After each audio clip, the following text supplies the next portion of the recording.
యేసుక్రీస్తు ఏం చెప్తా ఉన్నాడంటే మీరందరూ కూడా నా కుమారులు కుమార్తెలు ఉన్నారు. హల్లెలూయా. నన్ను నమ్మిన వాళ్ళందరూ కూడా ఎవరు? నా కుమారులు కుమార్తెలు ఉన్నారు. కాబట్టి మీరందరూ కూడా సహోదరి సహోదరులు ఉన్నారు. హల్లెలూయా. మీరందరూ ఒకటే యేసుప్రభు చెప్తా ఉన్నాడు. కానీ కులం చెప్తుందంటే మీరందరూ ఒకటే కాదు, మీరందరూ సమానం కాదు, మీలో హెచ్చుతగ్గులు ఉన్నాయని చెప్పి కులం చెప్తా ఉంటే యేసుక్రీస్తు అంటున్నాడు మీరందరూ ఒకటే అని చెప్పి యేసుక్రీస్తు చెప్తా ఉన్నాడు. హల్లెలూయా. ఇంకా ఆయన ఏమన్నాడు తెలుసా? మీలో పరిపాలించబడేవాళ్ళు ఎవరు లేరు, మీలో బానిసైన వాళ్ళు ఎవరు లేరు. ఆయన ఏమన్నాడు తెలుసా? మీరు ఎవరు అంటే మీరు రాజులు యాజకులు అంటాడు ఆయన. హల్లెలూయా.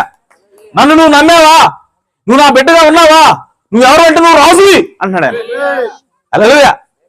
సో కాబట్టి యేసుక్రీస్తు రాజ్యంలో అందరూ పరిపాలించేవాడు కానీ పరిపాలించబడేవాడు ఎవడు ఉన్నాడు?